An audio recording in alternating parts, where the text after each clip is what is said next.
ನಾನು 2013ರಿಂದ 18ರವರೆಗೆ ಇನ್ನು ಬೊಮ್ಮಾಯಿ ಅವರು ಪ್ರಾವಿಷನ್ ಇತ್ತು 25,000 ಕೋಟಿ ನಿಮಗೆ ಅಂಕಿಅಂಶ ಇದ್ರೆ ಹೇಳಿ. ಪ್ರಾವಿಷನ್ ಇತ್ತು ಬಿಟ್ಟು ಹೋದ್ರು ನಿಮಗೆ. ಇಲ್ಲ ನೋಡಿ 2013ರಿಂದ 18ರವರೆಗೆ ನಾನು ಮುಖ್ಯಮಂತ್ರಿ ಆಗಿದ್ದೆ, ಹಣಕಾಸು ಮಂತ್ರಿ ಆಗಿದ್ದೆ.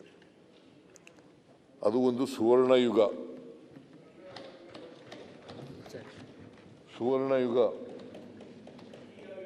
ಆ 5 ವರ್ಷ ಇತ್ತಲ್ಲ ಅವಧಿ, ಆಗ ದುಡ್ಡಿಗೆ ತೊಂದರೆನೇ ಇರಲಿಲ್ಲ.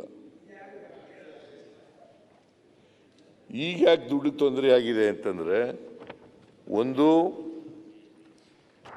ಇವರು ದುಡ್ಡಿಲ್ದೇನೆ ಮಂಜೂರು ಮಾಡಿದ್ದು, ಬಿಲ್ಗಳನ್ನು ಬಿಟ್ಟೋದದ್ದು.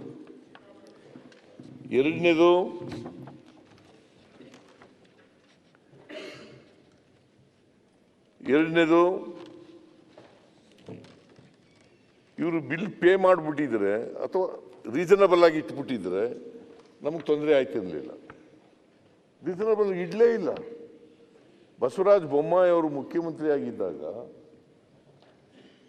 ಎಲ್ಲ MLAಗಳಿಗೂ ಬರೆದು ಕೊಡೋದೆ, ರೂಲಿಂಗ್ ಪಾರ್ಟಿಯವರಿಗೆಲ್ಲ ಬರೆದು ಕೊಡೋದೆ. ಗೊತ್ತಾಯ್ತಾ ಸುರೇಶ್ ಗೌಡ? ತಿಳ್ಕೊ ನೀನು ಸ್ವಲ್ಪ.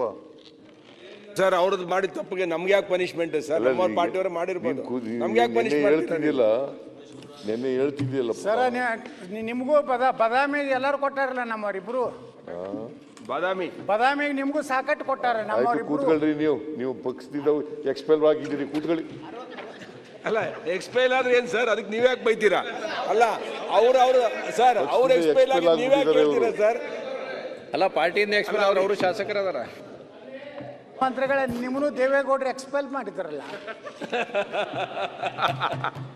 ತಮ್ಮನು ಎಕ್ಸ್ಪೆಲ್ ಮಾಡಿದ್ರು ಸರ್ ದೇವೇಗೌಡರು.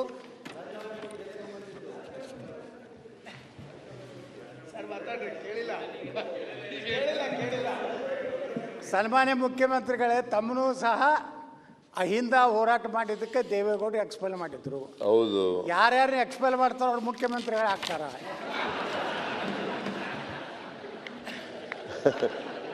ಈಗ ನೀವು ಮುಖ್ಯಮಂತ್ರಿ ಆದ್ರೆ ಬಹಳ ಸಂತೋಷ.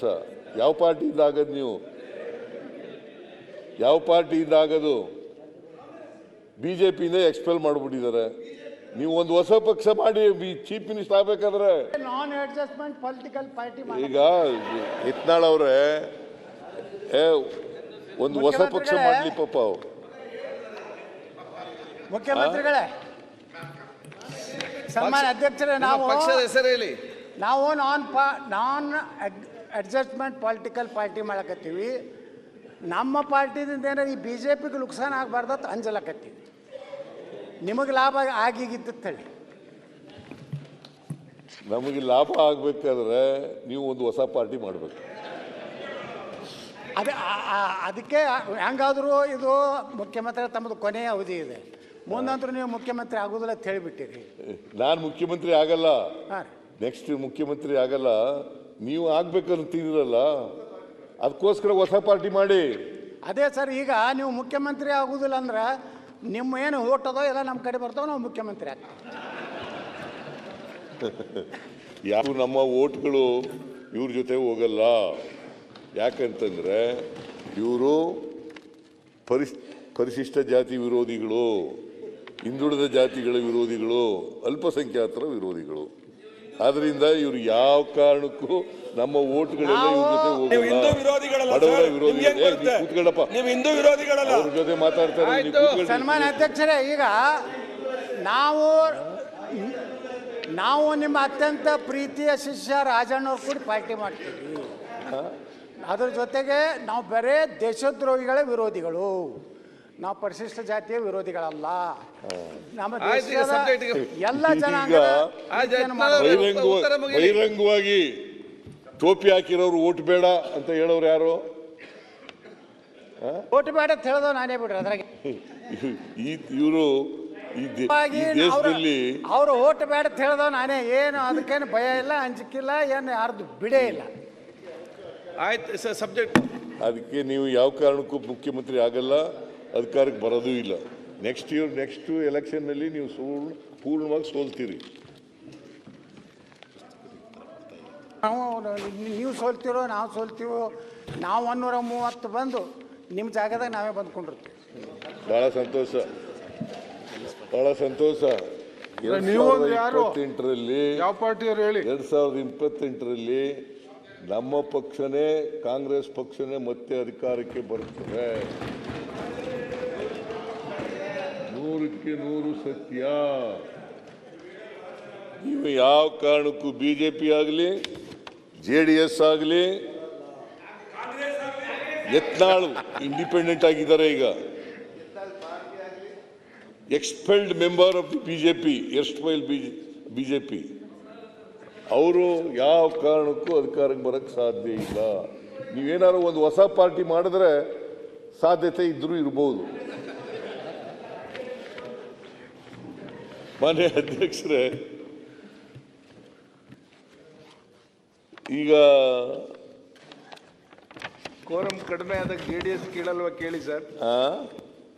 ಪ್ರಕಾಶ್ ಕೂತ್ಕೊಳ್ಳಿ. ಕೋರಂ ಏನಾದ್ರು ಕಡಿಮೆ ಆದ್ರೆ JDS ಮತ್ತೆ ಕೇಳಲ್ವಾ ತಾವು? ಯಾರು?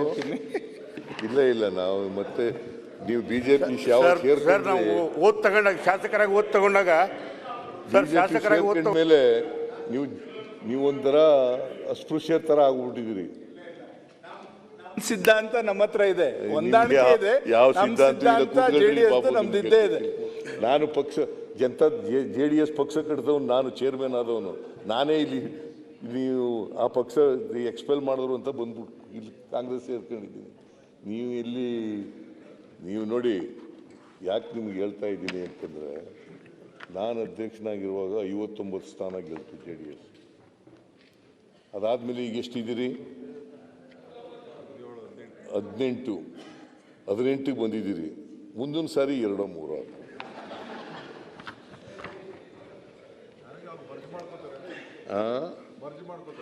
ಅದಾದರೂ ಆಗ್ಬೋದು, ಮರ್ಜ್ ಆದರೆ ಆಗ್ಬೋದು, ಬಿಜೆಪಿ ಜೊತೆ ಮರ್ಜ್ ಆದರೂ ಆಗ್ಬೋದು. ಇದು ಈಗ ಅಲಯನ್ಸ್ ಮಾಡ್ಕೊಂಡಿದ್ದೀರಿ. ಯಾಕಂತಂದರೆ ನಿಮ್ಮಲ್ಲಿ ಅನೇಕ ಜನ ಪಾಪ ಪಕ್ಷದಲ್ಲಿ ಉಳಿಬೇಕೋ ಬೇಡವೋ ಅಂತಕ್ಕಂಥ ಗೊಂದಲದಲ್ಲಿದ್ದರು. ಆ ಗೊಂದಲ ನಿವಾರಣೆ ಮಾಡೋಕ್ಕೋಸ್ಕರ ಅವ್ರ ಜೊತೆ ಸೇರ್ಕೊಂಡಿದ್ದೀರಿ. ಮರ್ಜ್ ಮಾಡ್ಕೊಳ್ಳಿ ಬಿಡಿ ಸುಮ್ಮನೆ. ಬಾಬು, ನೀನು ಸಲಹೆ ಮಾಡು ದೇವೇಗೌಡರಿಗೆ.